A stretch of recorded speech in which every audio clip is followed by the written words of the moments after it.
sih Kak, saya Selina Dita, boleh izin wawancara nggak? Boleh?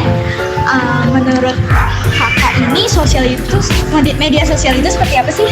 Kalau menurut aku sih media sosial itu biasanya tempat orang-orang berinteraksi dari seluruh tempat. Oh, seluruh dunia ya Kak? Iya. Asik Kak. Iya. Aku berlanjut ke pertanyaan selanjutnya ya Kak. Jadi menurut Kakak itu apa sih kegunaan media sosial di zaman sekarang ini?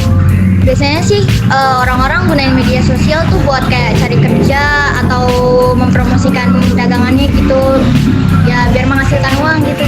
Biasanya sih kalau menurut aku. Terima kasih Kak. Menurut kakak, konten-konten yang ada di media sosial itu bagus gak sih buat anak-anak zaman sekarang? Beberapa sih bagus ya, soalnya kan ada beberapa yang isinya konten edukasi. Namun beberapa juga ada yang isinya konten menyimpang, jadi kayak kurang cocok gitu. Menurut kakak, apa sih dampak positif dan negatifnya media sosial? Kalau dampak positifnya sih biasanya kayak orang-orang gunain media sosial tuh kayak buat berjualan atau nyari lapangan kerjaan gitu. Kalau dampak negatifnya sih biasanya kan kalau anak-anak sekarang kayak buat konten-konten gak jelas kayak gitu yang bikin orang jadi nyontohin kayak gitu dampak negatifnya. Apakah kakak pernah mengalami kesulitan dalam menggunakan media sosial?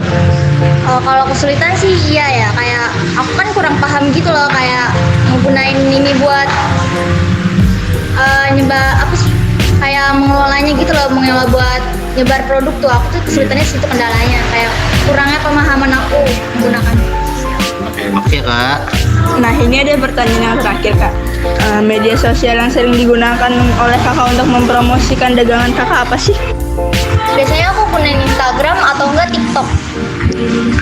Soalnya aku sama temen aku gunain itu. Soalnya kan biasanya kan orang-orang banyak kan pakainya Instagram atau TikTok gitu.